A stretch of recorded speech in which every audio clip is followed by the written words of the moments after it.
A boiled human head spiked on London Bridge shouldn't keep a king awake at night.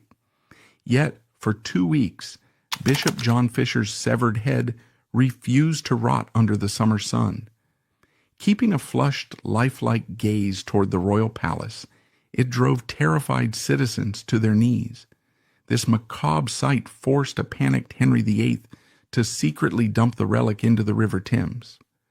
This brutal end happened simply because Fisher dared to stand in the way of the king's lust. When Henry demanded to discard his wife for Anne Boleyn, the old bishop refused to play along. Right in the middle of the court, Fisher looked Henry in the eye and condemned the affair as despicable adultery. He gladly accepted the executioner's axe rather than bowed to a tyrant. His story begins far away from the lethal politics of London. He was born around the year 1469 in Beverley. This was a bustling, prosperous market town in the East Riding of Yorkshire. Fisher was not born into the elite land-owning aristocracy. His family was firmly, comfortably middle class. His father, Robert Fisher, was a successful merchant, likely making a solid living in the lucrative textile and mercantile trades of the North. This background is crucial. It meant John Fisher understood the practical working world, even as his mind gravitated toward the divine. His father died when John was only 8 years old. In the 15th century, the loss of a patriarch could easily plunge a middle-class family into poverty, but his mother, Agnes, remarried and ensured that her son's education continued without interruption. He was enrolled in the local grammar school connected to the Minster in Beverley. Within those stone walls, his exceptionally sharp intellect became obvious to every master who taught him. He possessed a mind built for rigorous scholastic endurance.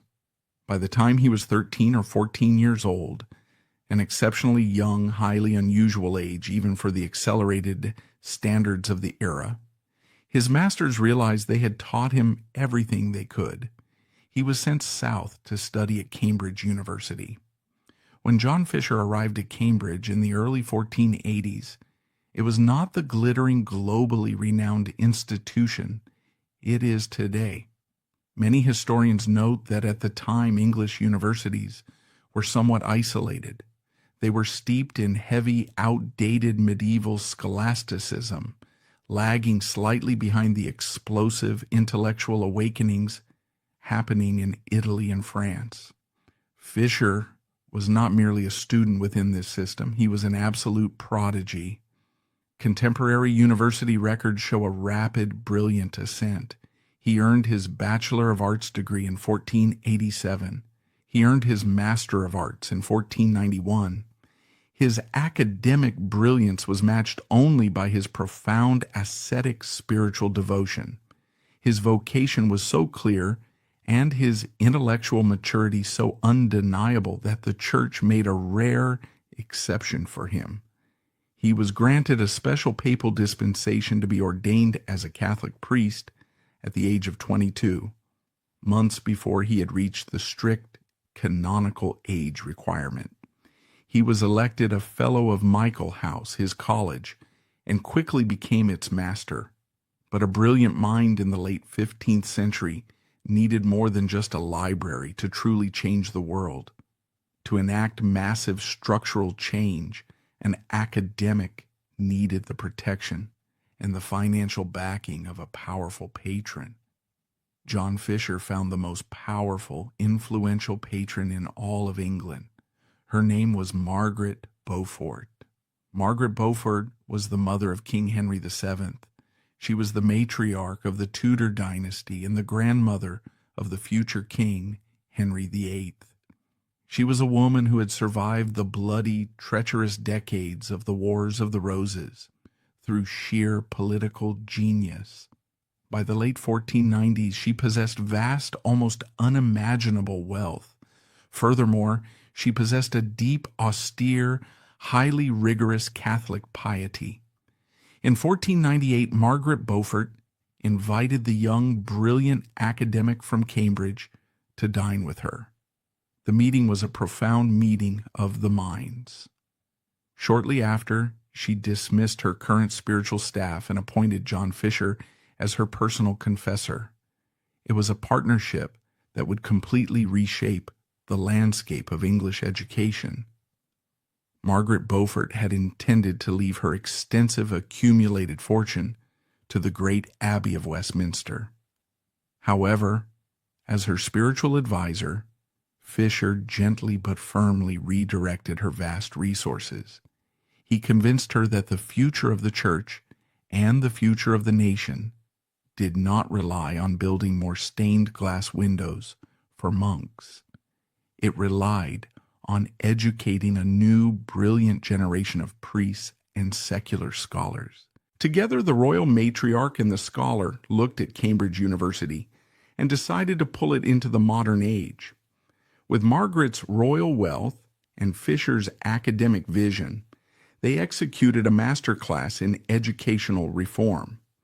Under Fisher's direct guidance, Margaret Beaufort heavily funded the expansion of Cambridge. They completely revitalized existing institutions and founded Christ College in 1505. Before her death, they laid the complex groundwork and secured the immense funding for the creation of St. John's College, which would formally open a few years later. But Fisher did not just want to build physical stone walls. He wanted to build and refine human minds. His peers recognized his transformative power. In 1504, the university elected him as chancellor. It was a position of such profound influence that they would eventually grant it to him for life. As chancellor, Fisher single-handedly dragged English academia out of the medieval darkness and directly into the blinding light of the Renaissance. He aggressively modernized the curriculum. Prior to Fisher, theology was often a matter of reading medieval commentaries on other medieval commentaries. Fisher demanded that students go back to the original sources. He controversially introduced the rigorous study of ancient Greek and Hebrew to the Cambridge curriculum. This was a radical, highly progressive move. It allowed English scholars to read the original biblical texts and the early church fathers in their native languages, stripping away centuries of poor Latin translations. He was so dedicated to the absolute highest tier of intellectual pursuit that he utilized his international reputation to pull off a sweeping academic coup. He personally convinced the great Dutch philosopher and intellectual giant Desiderius Erasmus to leave the continent.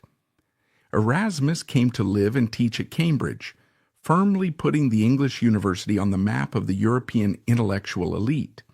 Because of this unparalleled intellect and unshakable moral center, the royal family trusted John Fisher deeply.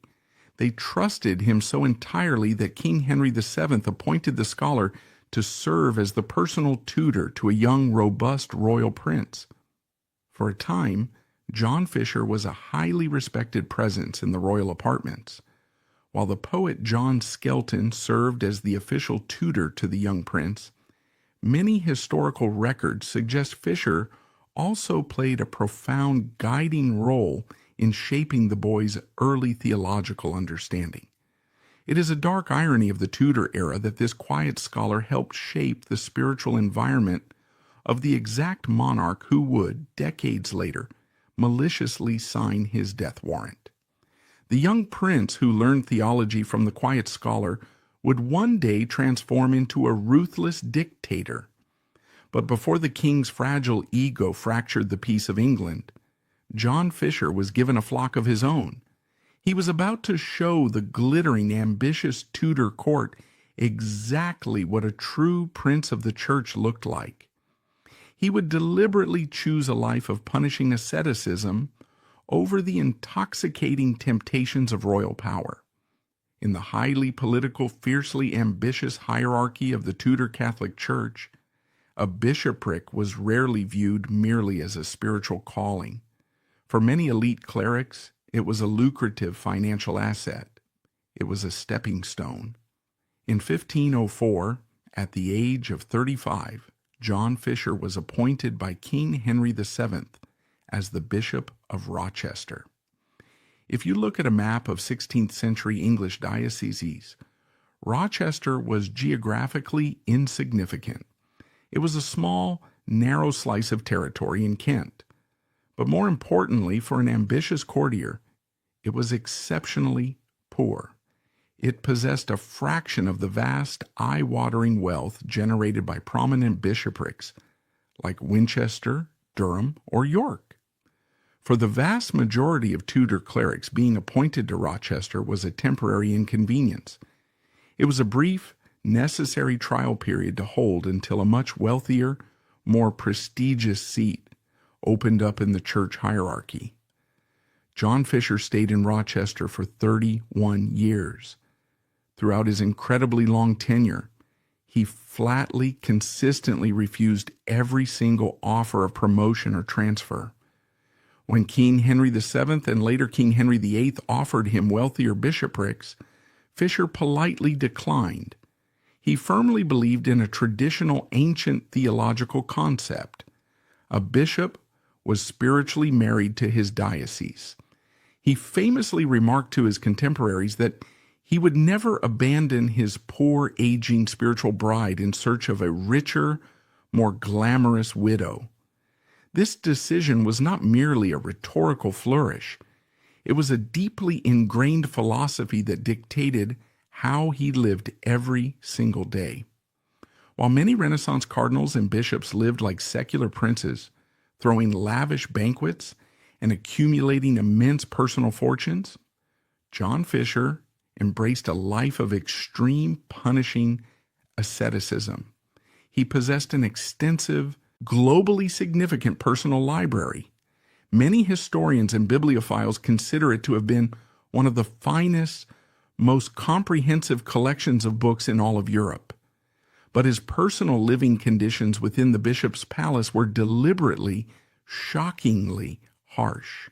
Contemporary chronicles from his household staff paint a vivid picture of a man at war with his own physical comfort. He slept on an exceptionally hard bed. He routinely gave his own warm blankets and expensive clothing away to the local poor, leaving himself freezing during the bitter English winters. He wore a coarse, painful hair shirt beneath his fine episcopal robes. He would personally visit the sick, the dying, and the destitute in his diocese, handing out food directly from his own dining table. Furthermore, John Fisher was a man deeply, uncomfortably obsessed with the fleeting, fragile nature of human life. He lived entirely in the shadow of eternity. To ensure he never became arrogant, and to guarantee he never became too comfortable with the immense secular power he yielded, Fisher utilized a startling psychological tool. He kept a real human skull on the altar while he celebrated the sacred Mass. He kept another skull positioned directly on his dining table. Every single time he ate a meal, every time he prayed, he was forced to stare directly into the hollow eye sockets of death. It was a physical memento mori. He was constantly reminding himself that worldly power was dust. He was a man who had completely made peace with his own mortality decades before the King of England ever threatened to take his life. It was exactly this unshakable moral foundation combined with his towering intellect that made him the ultimate weapon when the Catholic Church faced its greatest existential crisis. In 1517, a German monk named Martin Luther published his 95 Theses. The Protestant Reformation exploded across the European continent. It was a theological earthquake that threatened to completely topple the established order of the Christian world. The English crown, deeply conservative at the time, desperately needed a defender. They needed an intellectual heavyweight who could go toe-to-toe with Luther's brilliant, fiery rhetoric.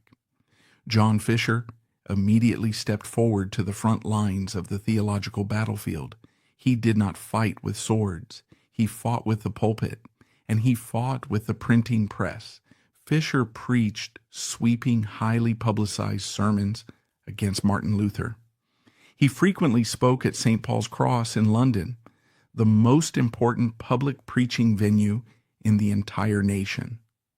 Thousands of Londoners would gather to hear the Bishop of Rochester dismantle Protestant theology. In May of 1521, Fisher orchestrated a highly visual, terrifying display of state and religious power. He stood before a vast, hushed crowd in London. With the full backing of the King and Cardinal Thomas Wolsey, Fisher officially presided over the public burning of Martin Luther's books. As the flames consumed the heretical texts, Fisher delivered a blistering 2-hour sermon condemning the new religious movement. But Fisher was a scholar. He knew perfectly well that sermons and bonfires were temporary spectacles. The battle for the soul of Europe had to be decisively won in print. In 1521, King Henry VIII famously published a book titled The Defense of the Seven Sacraments. It was a scathing, highly educated rebuke of Martin Luther. The book was a monumental propaganda victory for the English crown. Pope Leo X was so thrilled with the text that he officially granted King Henry the prestigious hereditary title Defender of the Faith, a title that British monarchs still hold on their coinage today. However, behind the closed doors of the royal court, the authorship was heavily debated. While the king undoubtedly contributed to the structure and the arguments, many historians and theological experts heavily suspect that John Fisher was the true author, or at the very least, the primary theological architect of the royal book. Fisher possessed the deep, specialized knowledge of the early church fathers required to write it. He provided the intellectual heavy lifting so the king could wear the glory. But Fisher did not stop there. He went on to write his own comprehensive, definitive theological defense. It was a sprawling, densely argued Latin text called the Confutation of Luther's Assertions. It was hundreds of thousands of words long. Across the capitals of Europe, from Rome to Madrid, John Fisher was widely viewed as the ultimate, unbreachable bulwark against the rising tide of Protestantism. He was the golden intellectual shield of the Tudor state. But this highly successful, deeply entrenched partnership between the brilliant bishop and the powerful king was destined to shatter. And it shattered entirely over the king's desperate desire for a new woman. By the late 1520s, King Henry VIII was a man consumed by dynastic panic. His first wife, the Spanish princess Catherine of Aragon, had suffered multiple tragic miscarriages and stillbirths. She had failed to provide the king with a living, healthy male heir to secure the Tudor line. She was now past childbearing age. Henry's eyes and his immense lust had wandered to a young, charismatic woman in the queen's entourage named Anne Boleyn. But Anne refused to be a mere mistress. The king needed a legal way out of his marriage so he could take a new bride and build his dynasty. He initiated what became known throughout Europe simply as the King's Great Matter. To divorce a legally wedded anointed queen, the king needed a theological loophole. He needed the Pope to declare that the marriage to Catherine had never been valid in the first place. Henry and his advisors scoured the scriptures. They pointed triumphantly to the biblical book of Leviticus. Chapter 20, verse 21 explicitly stated, "If a man takes his brother's wife, it is an impurity. He hath uncovered his brother's nakedness. They shall be childless." This was Henry's golden ticket. Because Queen Catherine had briefly been married to Henry's older brother, Prince Arthur, before Arthur died as a teenager, Henry formulated a terrifying argument. He argued that by marrying his brother's widow, he had violated the direct law of God. He claimed his marriage was cursed, and his lack of a male heir was divine punishment. The Pope's original dispensation allowing the marriage, Henry argued, was spiritually illegal. Henry brought this carefully constructed argument to the greatest legal and theological minds in England. He fully expected them to bow to his will, agree with his interpretation, and give him exactly what he wanted. John Fisher took the king's argument, placed it under the microscope of his immense intellect, and completely systematically dismantled it. Fisher, the greatest theologian in the land, was not afraid of the king's wrath. He pointed the king and his desperate ministers directly toward another book of the Bible, the book of Deuteronomy. He specifically cited the ancient law of the levirate. This biblical law explicitly stated the exact opposite of the king's interpretation. Deuteronomy 25:5 dictated that if a man died without children, his surviving brother was absolutely legally required to marry the widow. He was commanded to raise up seed to carry on his dead brother's family line. Fisher eloquently and forcefully argued that King Henry had not committed a sin by marrying Catherine of Aragon. On the contrary, he had actually fulfilled a sacred biblical duty. Therefore, the Pope's original dispensation for the marriage was entirely valid, legally sound, and spiritually unbreakable. Fisher had utterly shattered King Henry's legal and theological excuse for an annulment, effectively closing the only door the king had found. By fiercely defending the levirate law, he protected the queen with what he viewed as the ironclad laws of Scripture. Crucially, the Bishop of Rochester did not keep these profound theological convictions confined to a quiet, private letter. He prepared to take this theological battle to the most public, most dangerous arena in the entire kingdom. The stage was set for a direct, catastrophic confrontation between the absolute power of the crown and the unyielding conscience of a single man. The turning point of the English Reformation did not occur on a battlefield. It occurred inside a sweltering, crowded courtroom in London. By the summer of 1529, King Henry VIII's desperation to annul his marriage to Catherine of Aragon had reached a fever pitch. International diplomacy had stalled. The Pope, essentially a political prisoner of Catherine's nephew, the Holy Roman Emperor Charles V, was deliberately stalling for time. To resolve the crisis, a special legatine court was convened at the Dominican Priory of Blackfriars. This was not an ordinary legal proceeding. It was a grand, highly theatrical display of royal and papal authority. The Pope had sent a special envoy, Cardinal Lorenzo Campeggio, to preside over the trial alongside Henry's own chief minister, Cardinal Thomas Wolsey.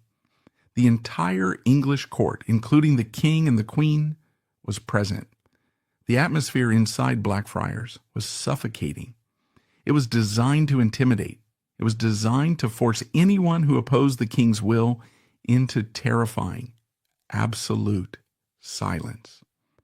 Queen Catherine famously provided the most dramatic moment of the trial, throwing herself at Henry's feet and begging for justice before sweeping out of the courtroom. But she was a foreign princess fighting for her life. The king expected her to resist.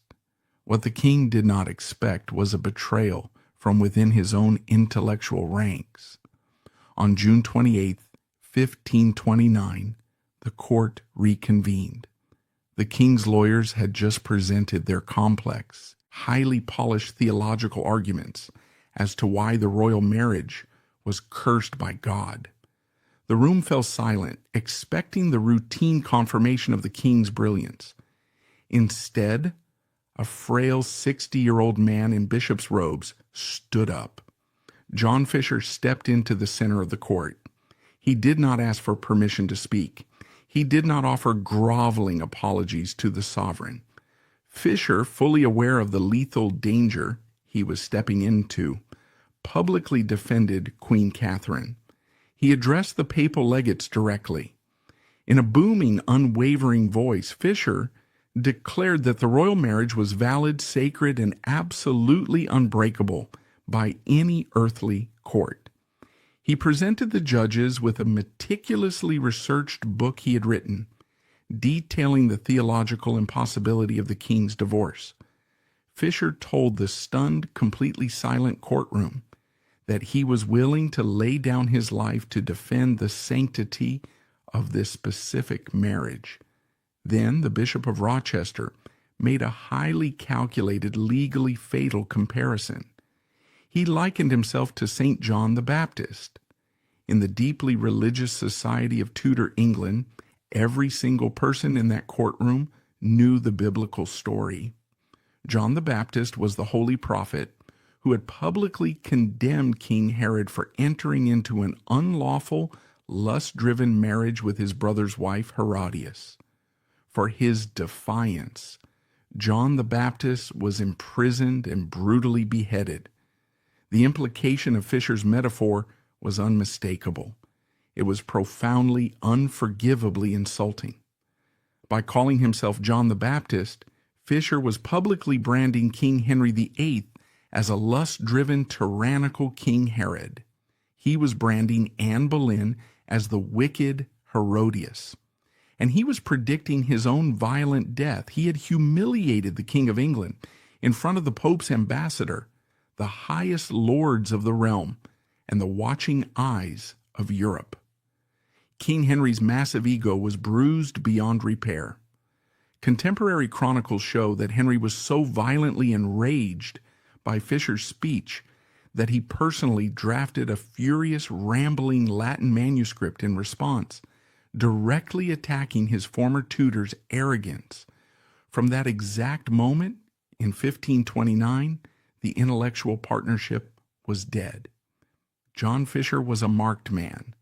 The king could not simply send his guards to arrest Fisher and chop off his head. Fisher was entirely too popular with the common people. He was too internationally respected as a scholar. He was too highly ranked in the Catholic Church. Executing a bishop without absolute, undeniable proof of treason would invite international war and domestic rebellion. The Tudor state had to trap him legally, or, more conveniently, they had to eliminate him quietly. What followed was a terrifying multi-year shadow war. The intellectual debate was replaced by a campaign of physical intimidation and attempted murder. In early 1531, a horrific incident occurred at Fisher's London residence, a sprawling ecclesiastical palace located in Lambeth. The bishop was preparing to host a dinner for his household staff and a few guests. In the kitchen, a man named Richard Roos, who may have been a cook or someone who had infiltrated the staff, managed to slip a deadly unknown poison into a large pot of yeast-based porridge or soup that was simmering on the fire. By sheer historical luck, John Fisher had lost his appetite that day. He was deeply engrossed in his studies and ate almost nothing, deciding to fast. But the poison was brutally real. The household staff consumed the contaminated soup. Within hours, the palace was plunged into chaos. People began convulsing in horrific agony. Two people, a gentleman of Fisher's household named Benny Kerwin and a poor widow named Alice Trippus, who had come to the kitchen for charity, died in excruciating pain. Fisher himself, who had perhaps tasted a spoonful, became violently ill but narrowly survived. The poisoning sent shockwaves through London. The idea that a sitting bishop could be assassinated in his own home was terrifying. King Henry VIII's reaction to this event is highly debated by historians. Henry publicly exploded in fury, rushing the horrifying acte for poisoning through Parliament to boil the assassin alive. Some historians argue that the king was genuinely appalled by the cowardly nature of poison and felt a real threat to social order. However, others suspect that a rogue faction acting on behalf of the Boleyn family might have orchestrated the attempt. While absolute proof remains elusive, the chilling message to John Fisher was clear. His physical safety was permanently compromised. Shortly after the poisoning, a second, even more brazen act of violence occurred. Fisher was sitting in his private study at his Lambeth Palace. The palace was located directly across the River Thames from the king's own residence. Suddenly, a devastating gunshot, likely a heavy lead ball fired from a small cannon or a heavy musket, shattered the roof of his study. The heavy projectile smashed through the tiles and the timber, completely destroying the peaceful sanctuary of the bishop's library.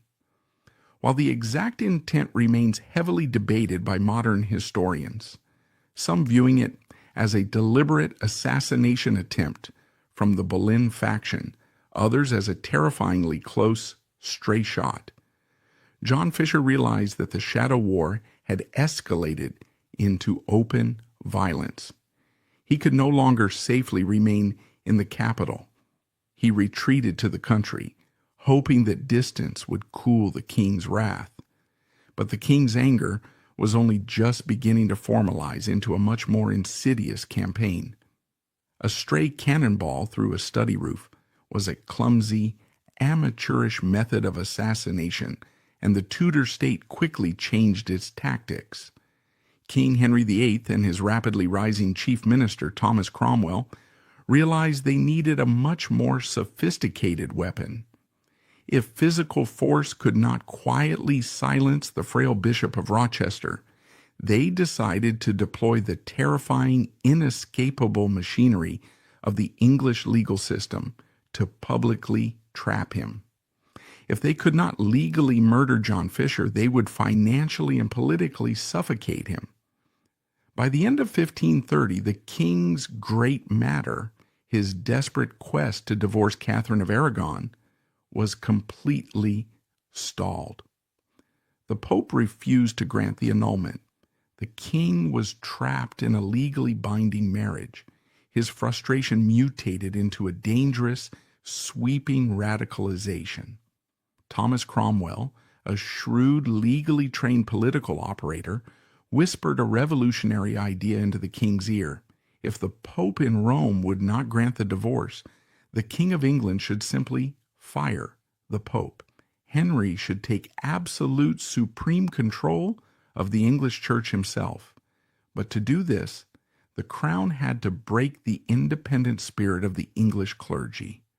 And to break the clergy, they had to break their intellectual champion, John Fisher. In late 1530 and early 1531, King Henry VIII revived an obscure, highly complex medieval law. It was called the Statute of Praemunire. Originally passed in the 14th century, this law was designed to prevent English subjects from appealing to foreign powers, specifically the papacy, over the authority of the English crown. For generations, the law had largely been ignored.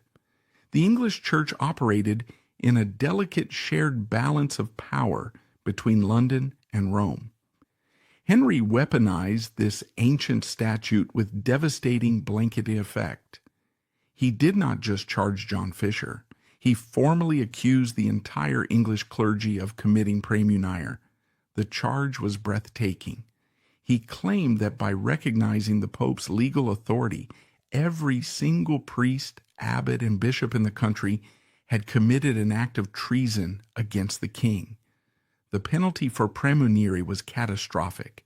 It meant the complete forfeiture of all lands, all goods, and all personal liberty to the crown.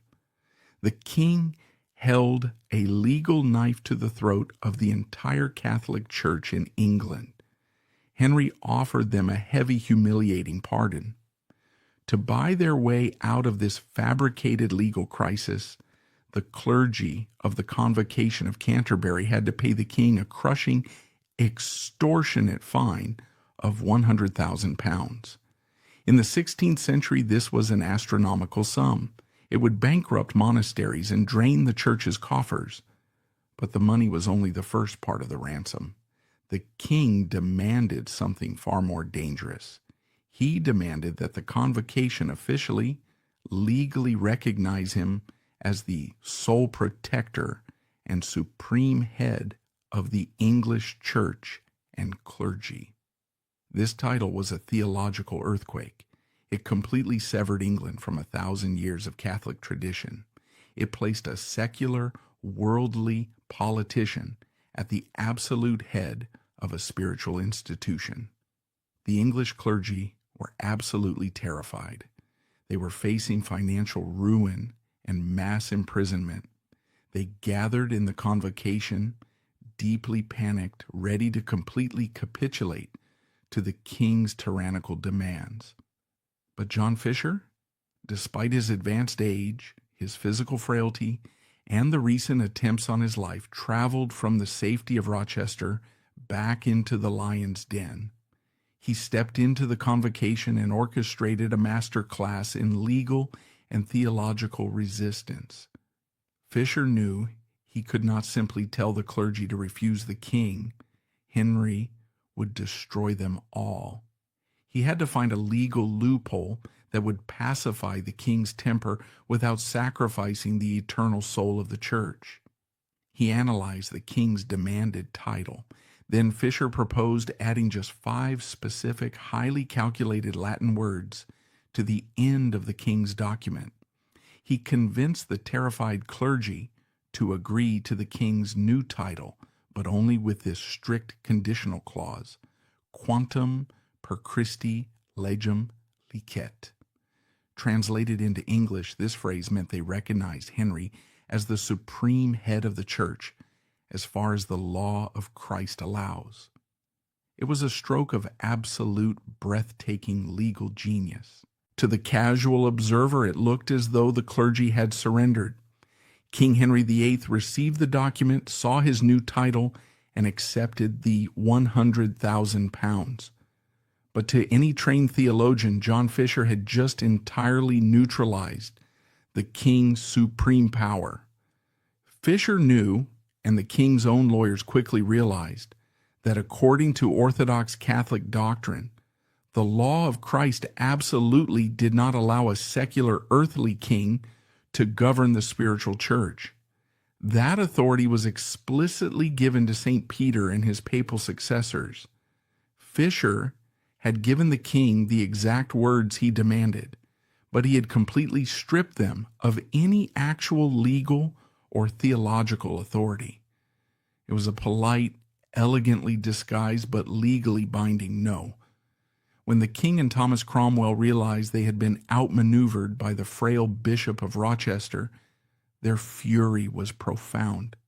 The premunire trap had failed to break Fisher's conscience, so Cromwell began designing a new, far more dangerous snare.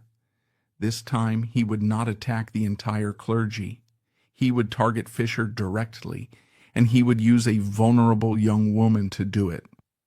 By 1533, the political landscape had reached a breaking point. King Henry VIII had secretly married a pregnant Anne Boleyn.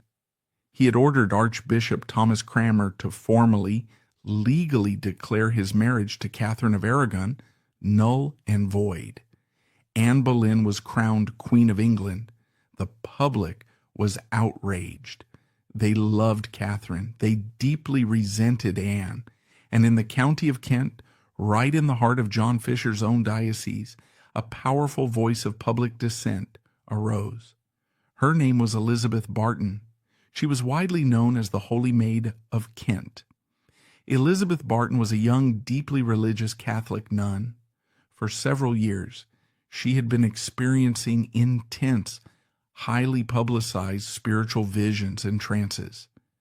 Initially, the church authorities, including the Archbishop of Canterbury, had investigated her and declared her visions to be genuine miracles. She became an immensely popular, widely revered holy figure. But as the king's divorce proceedings escalated, Barton's prophecies turned dangerously, explicitly political. She began to prophesy directly against King Henry VIII. She claimed that God had spoken to her. She publicly declared that if Henry married Anne Boleyn, he would cease to be king in the eyes of God within a month, and he would die a villain's death. In Tudor England, prophesying the death of the sovereign was a capital crime. It was high treason. Because Elizabeth Barton operated within the Diocese of Rochester, and because she was a highly prominent religious figure, John Fisher had met with her. He was a renowned theologian. It was his exact job as a bishop to interview visionaries, to discern if their prophecies were of divine origin or mere fraud. Fisher listened to Barton's terrifying warnings about the king. He evaluated them. Crucially, he did not immediately run to Whitehall Palace to report her words to the King's Council. This was the exact misstep Thomas Cromwell had been patiently waiting for. In late 1533, the Tudor state moved violently to crush the Holy Maid of Kent. Cromwell ordered her arrest. Under severe, relentless interrogation, and likely the threat or application of torture, Barton's psychological defenses broke. She was forced to confess that her visions were entirely fraudulent, a claim heavily debated by modern historians. Barton and several of her close spiritual advisors were condemned to death without a trial through a brutal bill of attainder. They were dragged to Tyburn and hanged. But Thomas Cromwell used Barton's execution to cast a much wider, more lethal net. He drafted the parliamentary bill to explicitly include the Bishop of Rochester. Cromwell officially charged John Fisher with misprision of treason. Under English law, misprision of treason was the crime of knowing about a treasonous plot and actively failing to report it to the authorities.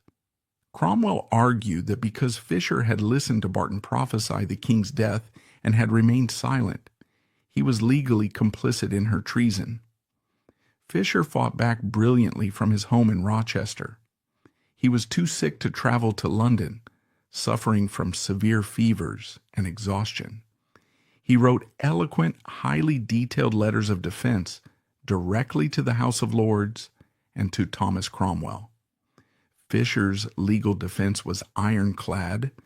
He pointed out that Elizabeth Barton had already spoken her prophecies directly to King Henry VIII in a personal meeting years earlier. Therefore, it was legally absurd to accuse Fisher of concealing information from the king that the king already explicitly knew. Furthermore, Fisher argued that as a Catholic priest, conversations regarding spiritual visions and the state of the king's soul were protected matters of conscience, not secular conspiracies. But in the courts of Henry VIII, legal brilliance was entirely useless against a predetermined verdict. Parliament, heavily bullied by Cromwell and terrified of the king's temper, passed the Bill of Attainder. They found the Bishop of Rochester officially guilty of misprision of treason. The punishment was devastating. Fisher was legally stripped of all his remaining personal property. The state seized his goods. He was slapped with a devastating fine of £300, an immense sum for a bishop who had deliberately lived a life of poverty and given his wealth to the poor. Finally, the sentence carried the threat of permanent imprisonment in the Tower of London at the king's pleasure. King Henry remitted the imprisonment portion of the sentence, perhaps fearing the public backlash of throwing a sick elderly bishop into a dungeon over a technicality. Fisher paid the massive fine, plunging his bishopric into severe debt. The Tudor state had successfully robbed him. They had publicly humiliated him. They had drained his resources and exhausted his fragile physical health. But to the profound frustration of the king, John Fisher's moral authority remained entirely unbroken. he still refused to endorse the king's new marriage. Thomas Cromwell realized that fines and property confiscations were simply not enough. To permanently silence the quiet conscience of the Bishop of Rochester, the state needed a new law. They needed a law that targeted thoughts, and a law that mandated absolute, unavoidable death. By the spring of 1534, the shadow war between the Tudor state and the Bishop of Rochester was over. The physical intimidation had failed. The financial ruin of the Prémunire trap had failed. John Fisher remained isolated in Rochester, stripped of his wealth, but his moral authority over the English people was entirely unbroken. King Henry VIII and Thomas Cromwell realized that as long as Fisher drew breath, his silent, steadfast refusal to endorse the king's new religious order was a profound existential threat. They needed a legal mechanism to force him into the open. They needed a weapon that did not merely fine a man, but legally compelled him to either submit his soul to the king or forfeit his life. That weapon was forged in the halls of Parliament. It was officially called the First Succession Act. On the surface, the Act of Succession was a purely secular, political document. It was designed to legally solidify the king's new dynastic reality. The law required all prominent men in the country to swear a solemn, legally binding oath. This oath officially recognized that Henry's marriage to Catherine of Aragon was null and void. Furthermore, it declared that the children of Henry and his new wife, Queen Anne Boleyn, were the true, exclusive, and legitimate heirs to the throne of England.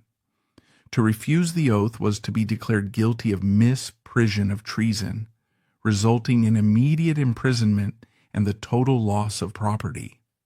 However, Thomas Cromwell was a master of legal traps. He had intentionally, brilliantly poisoned the pill. The danger for John Fisher did not lie in the core political demand of the act.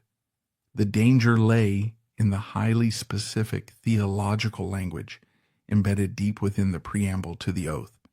The preamble explicitly demanded that the swearer reject the authority of any foreign potentate, a direct, undeniable legal reference to the Pope in Rome. It also required the swearer to validate the king's ultimate spiritual supremacy over the English Church, and to agree that Henry's marriage to Catherine was inherently contrary to the laws of God. For a devout Orthodox Catholic theologian, swearing to this preamble was not an act of political loyalty. It was an act of profound, unforgivable heresy. It was a formal public denial of the Catholic faith. In April 1534, the king's commissioners summoned John Fisher to London. He was ordered to appear at Lambeth Palace to officially swear the oath of succession. Fisher knew exactly what this summons meant. He was 65 years old. He was suffering from chronic illnesses, severe exhaustion, and a deep aching frailty. He knew he was walking into a trap from which he would likely never return. Contemporary chronicles detail his heartbreaking departure from Rochester. Before leaving his bishopric for the final time, Fisher meticulously set his earthly affairs in order. He drafted his last will and testament. He distributed his remaining meager funds to the poor of his diocese. He rode out of Rochester surrounded by weeping citizens, offering them his final pastoral blessings from horseback. When Fisher arrived at Lambeth Palace, he stood before the king's high commissioners. The panel included his theological rival Archbishop Thomas Cranmer and the ruthless Lord Chancellor Thomas Audley. They presented the frail bishop with the parchment. They demanded he swear the oath. Fisher took the document. He read it with the careful, analytical eye of a lifelong scholar. Then, he delivered a response of breathtaking, precise intellectual clarity. Fisher stated that he had absolutely no objection to the secular, political aspect of the law. He told the commissioners that he would willingly, immediately swear to the new line of succession. He accepted that King Henry VIII possessed the worldly, secular power to dictate who inherited his earthly crown. If the king wanted Anne Boleyn's children to rule England, Fisher would legally swear obedience to them. But Fisher stated calmly, he could not and would not swear to the entire oath as it was written. He absolutely refused to endorse the theological preamble. He would not condemn the king's first marriage, and he would not reject the spiritual authority of the Pope. To do so, he argued, would be to knowingly damn his own eternal soul. On that exact same day, in that exact same building, the brilliant lawyer and former Lord Chancellor Thomas More was presented with the exact same oath. More offered the exact same nuanced, legally precise refusal. The commissioners were frustrated. Archbishop Cranmer, perhaps seeking a compromise to save the lives of England's two greatest intellectuals, quietly suggested to Thomas Cromwell that the king should simply accept their partial oaths. Cranmer argued that securing their public loyalty to the Boleyn succession was a massive political victory in itself. But King Henry VIII was not interested in political compromises. He was not interested in legal nuances. He demanded absolute, total psychological submission. When the king heard of Fisher's refusal, his response was absolute. On April 26, 1534, after a brief period of house arrest, the Bishop of Rochester was formally taken into state custody. He was placed on a heavily guarded barge. He was rowed down the River Thames, passing under the grim arches of London Bridge. He was brought to the Tower of London and handed over to the lieutenant of the Tower. John Fisher was locked inside the bell tower. It was a formidable, imposing stone structure within the fortress complex. The heavy iron doors slammed shut, plunging the elderly scholar into a world of freezing, terrifying isolation. The conditions of his imprisonment were deliberately, sadistically designed to break his physical body and his immense spirit. To understand his suffering, one must understand the brutal reality of the Tudor penal system. The state did not freely provide food, warmth, or comfortable bedding to prisoners. Prisoners, even high-ranking ones, were expected to pay for their own upkeep out of their own personal estates. But John Fisher had no estate left. The state had systematically stripped him of his wealth during the Premunire crisis and the Holy Maid of Kent affair.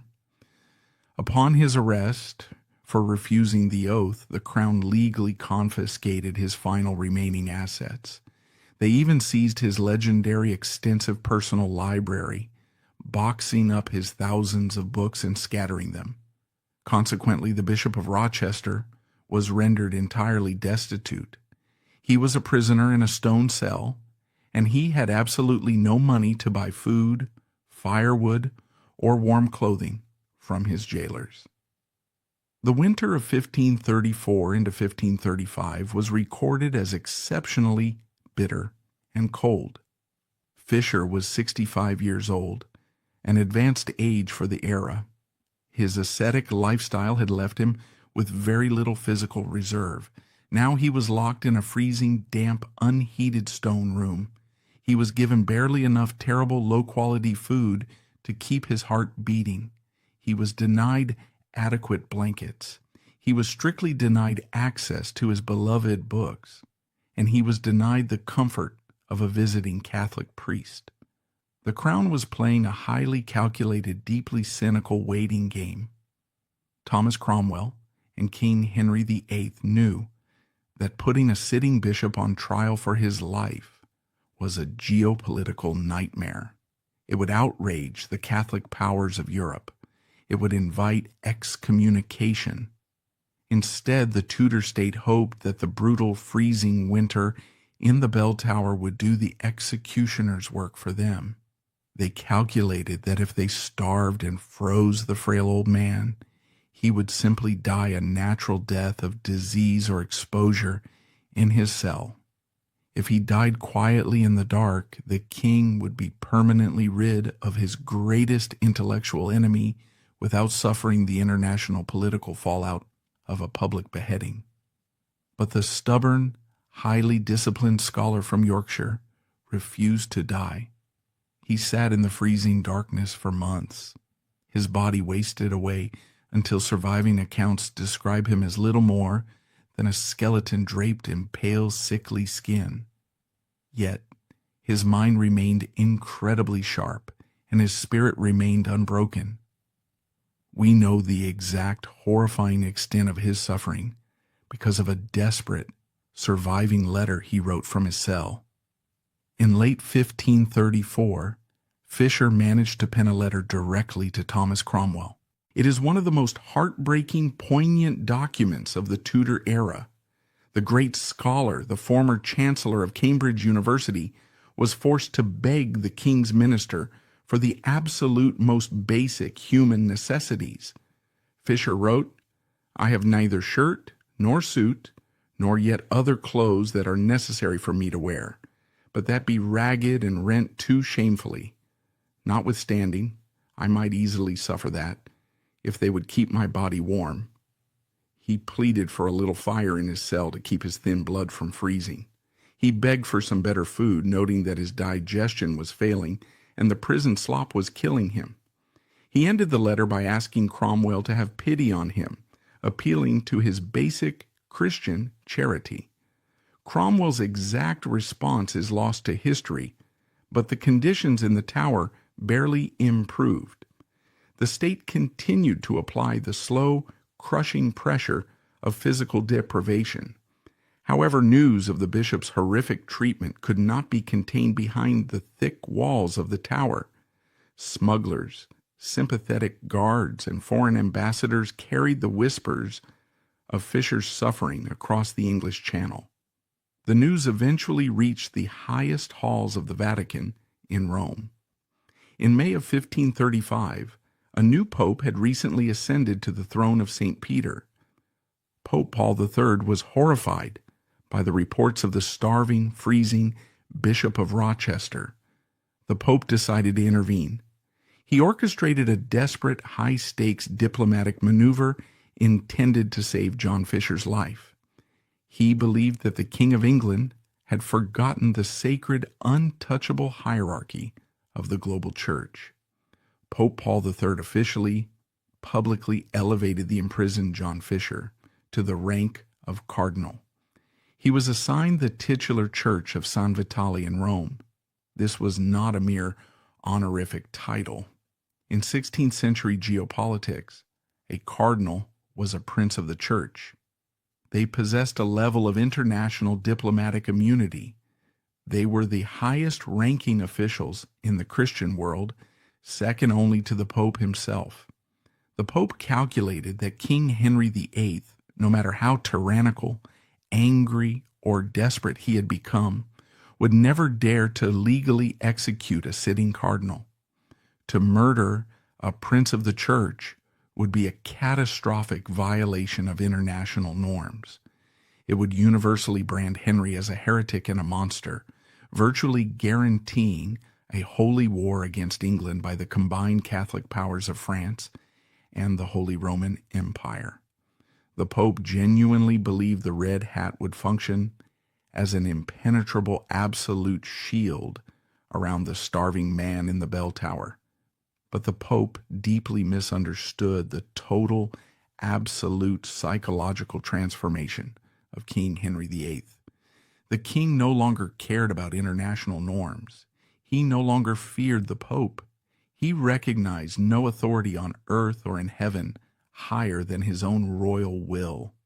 When the news reached Whitehall Palace that the Pope was sending John Fisher the red hat of a cardinal, Henry VIII exploded in a fit of psychotic, unhinged rage.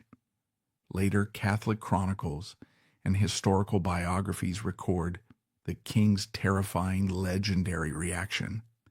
Henry reportedly snarled to his trembling courtiers, "Let the Pope send him a hat, but I will provide that he shall have never a head to wear it on."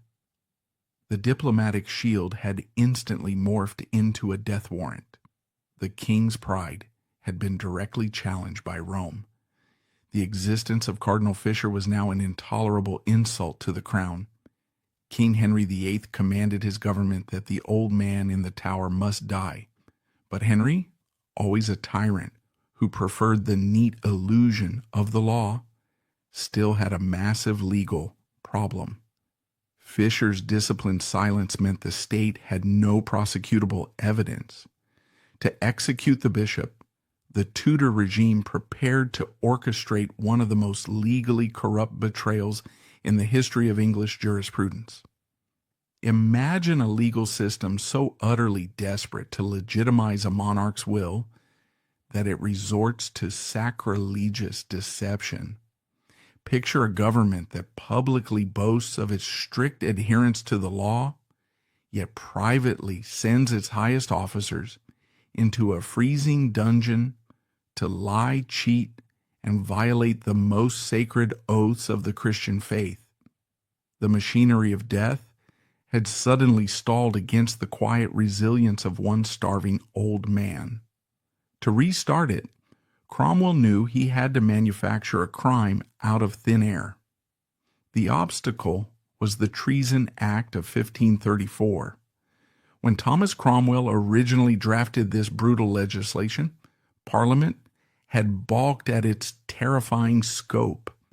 The original draft made it a capital offense to simply deny the king's new title as Supreme Head of the Church.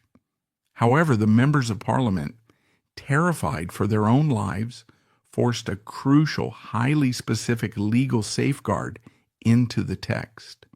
They inserted the word maliciously. Under the finalized law, it was high treason to maliciously deprive the king of his titles. John Fisher, the brilliant former chancellor of Cambridge University, completely understood this legal nuance. Since his imprisonment in the bell tower, he had maintained absolute, unyielding silence regarding the king's supremacy. Whenever the king's counselors arrived to interrogate him, he refused to engage. He knew that under the strict letter of English law, a man could not be executed for what he refused to say. Silence could never be legally construed as malicious. The Tudor state had the frail cardinal locked in a cell, but they had absolutely no prosecutable evidence to drag him to the executioner's block. If they put him on public trial without proof, Fisher would brilliantly expose the gaping hole in their case, humiliating the crown before the eyes of Europe. Therefore, Thomas Cromwell, the king's ruthless chief minister, deployed his most effective, ethically bankrupt legal fixer. His name was Richard Rich. He held the prestigious office of Solicitor General. Rich was an incredibly ambitious, highly intelligent, and entirely unscrupulous lawyer.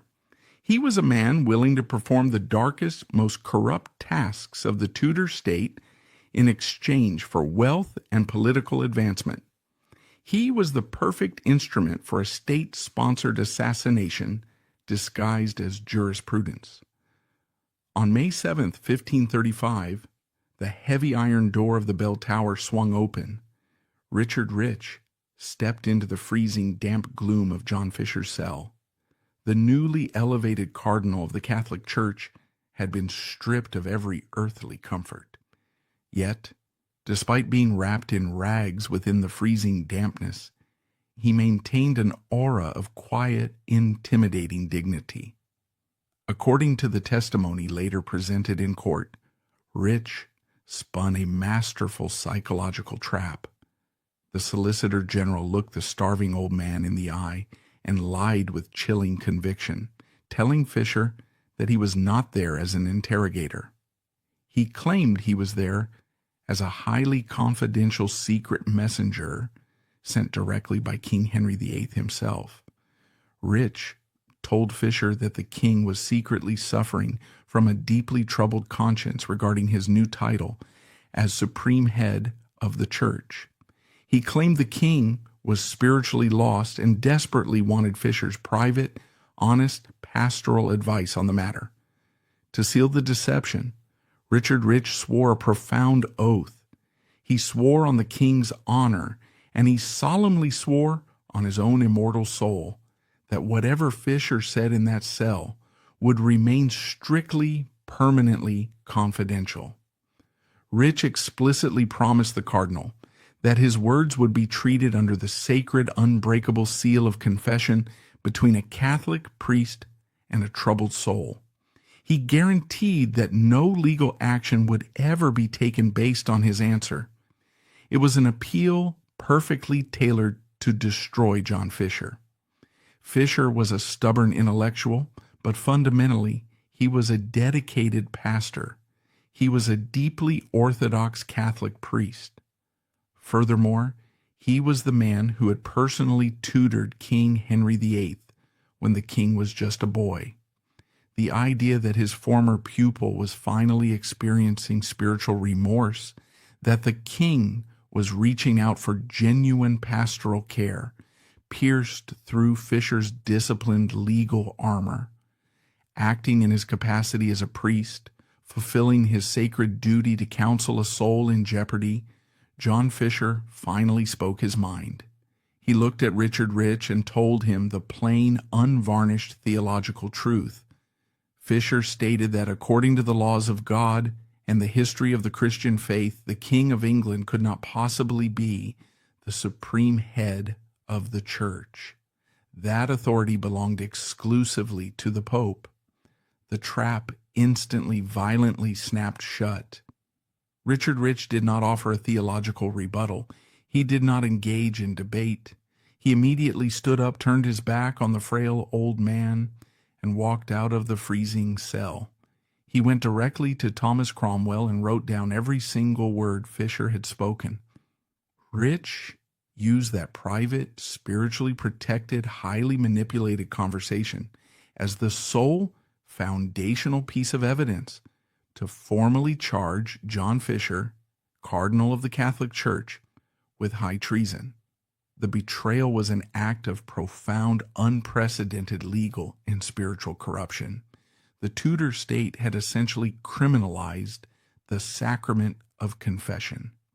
With the fabricated evidence secured, the state moved with blinding speed to orchestrate the public spectacle of his death. On June 17, 1535, John Fisher was brought out of the Tower of London to face trial. The King's Council was acutely aware of the geopolitical optics. They could not technically put a sitting cardinal on trial in a secular court. Therefore, the state deliberately, legally stripped Fisher of all his clerical immunities. They completely ignored his elevation by the Pope. They forced him to stand trial not as a prince of the church, but as a common English layman named John Fisher Clerk. He was placed on a boat and rowed up the River Thames to Westminster Hall. Westminster Hall was the ancient grand epicenter of English law.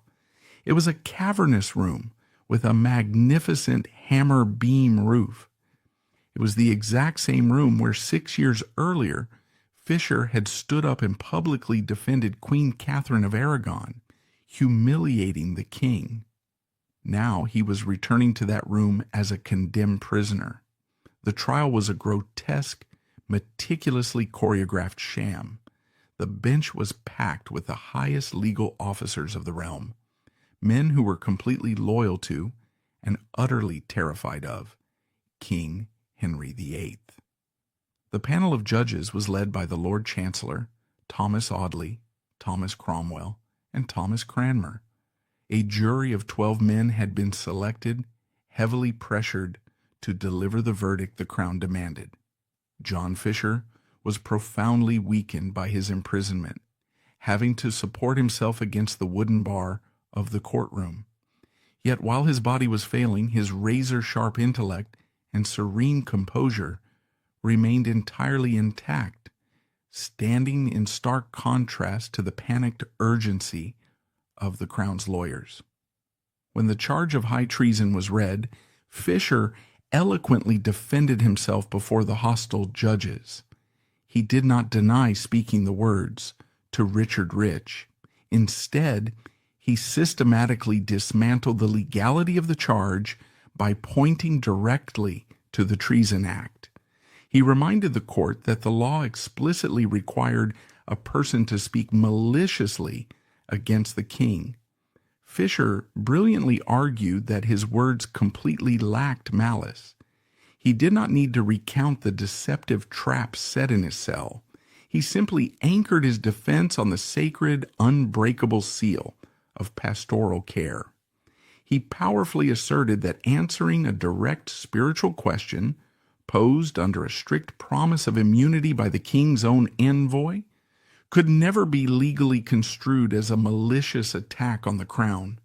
In any impartial court, this ironclad legal defense would have exposed the state's deception perfectly and secured an immediate acquittal. But Westminster Hall in 1535 was not a place of justice. It was an abattoir disguised as a courtroom.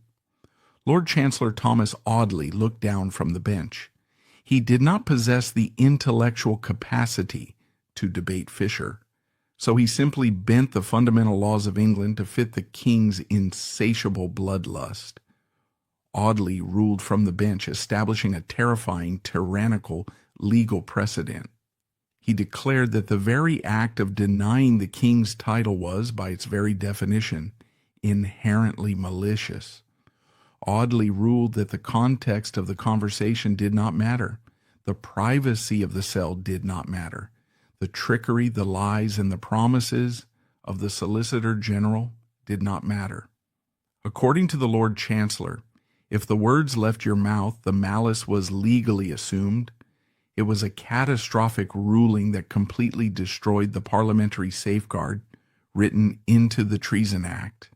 It essentially decreed that the Tudor state could lie to its citizens, entrap them, and then legally murder them for falling into the trap. The jury, composed of prominent men who were acutely aware that displeasing the king could result in their own imprisonment or ruin, did not deliberate for long. They quickly returned the only verdict the king would accept.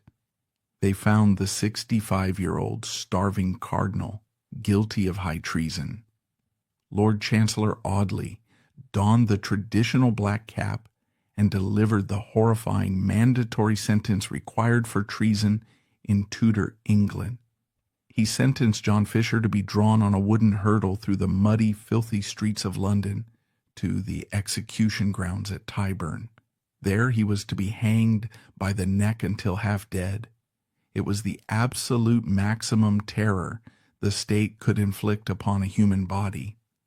Fisher received the horrific sentence with absolute serene calm and was returned to the freezing darkness of the bell tower. But a quiet panic set in among the king's counselors. They realized the starving cardinal might simply die on the journey to Tyburn, denying the king his public spectacle. The final brutal act of the Tudor state against its greatest intellectual had to be slightly altered, bringing the executioner's axe to Tower Hill. At 5 o'clock in the morning, on June 22, 1535, the heavy silence of the bell tower was broken by the turning of an iron key. Sir William Kingston, the formidable lieutenant of the Tower of London, stepped into the freezing damp cell. His grim duty was to inform the prisoner that the hour had finally come. The king had signed the final warrant. The execution was scheduled for that very morning. Kingston looked down at John Fisher.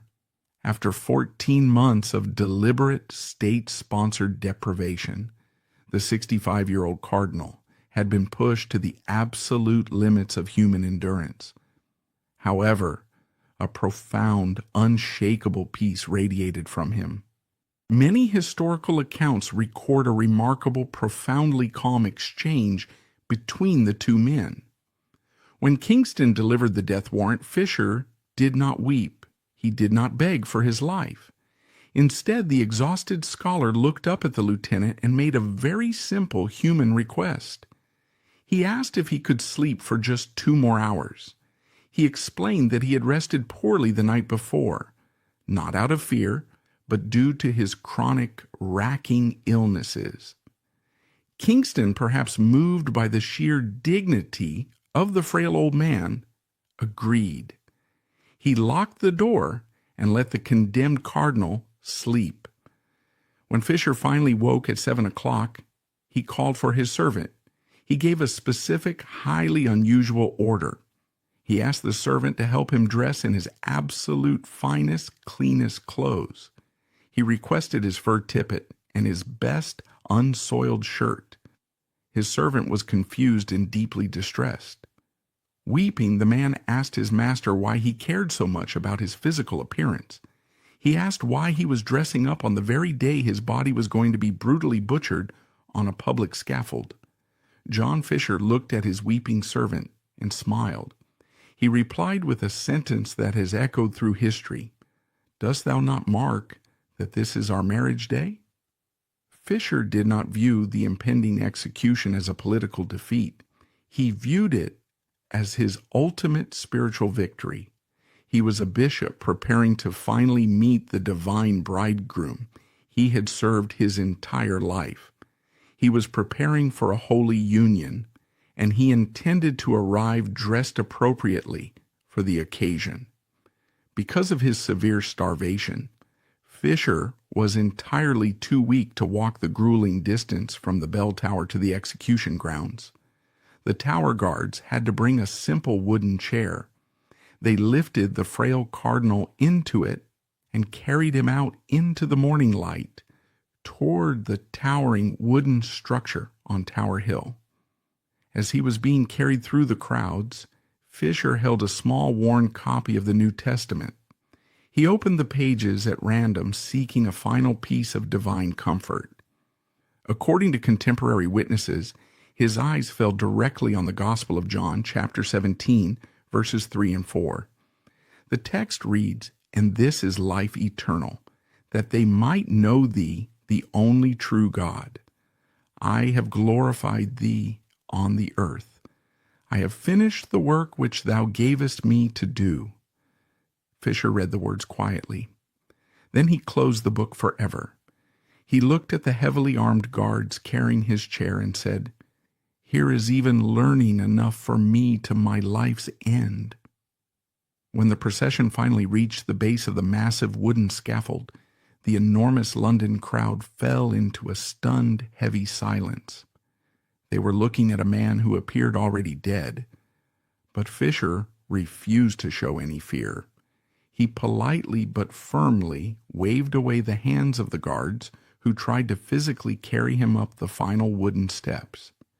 Using the absolute last reserves of his strength, he walked up to the executioner's block on his own 2 feet.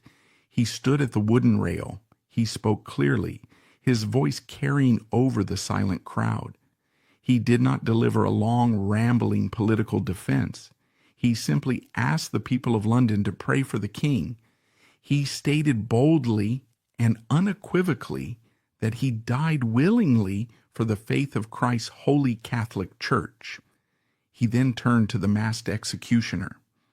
The man knelt in the straw, as was custom, to beg forgiveness for the violence he was about to inflict. Fisher pardoned him completely and warmly. He knelt down in the blood-stained straw. He placed his thin, pale neck on the heavy wooden block. He prayed briefly. With a single devastating stroke of the heavy iron axe, the head of John Fisher was severed from his body. What immediately followed the execution was an act of profound, deliberate, state-sponsored humiliation.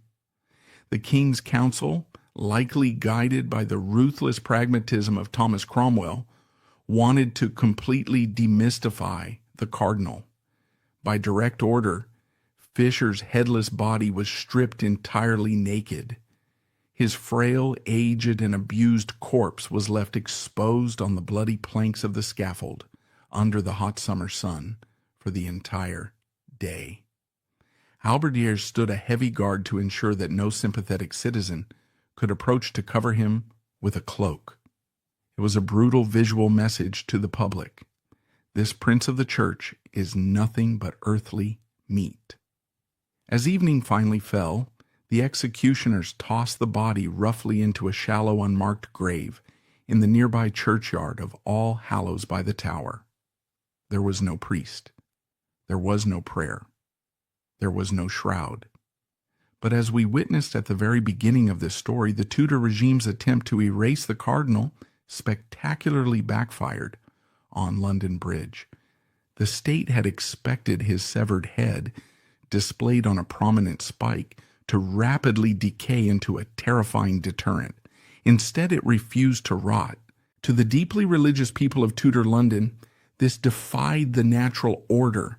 Later, Catholic martyrologies and historical whispers claimed the face retained a vibrant rosy hue, with the eyes staring fiercely across the river toward the royal palaces. Whether this was a bizarre biological anomaly caused by the executioner's preservative salts, or a phenomenon heavily magnified by the desperate faith of a grieving public, the political result was undeniable.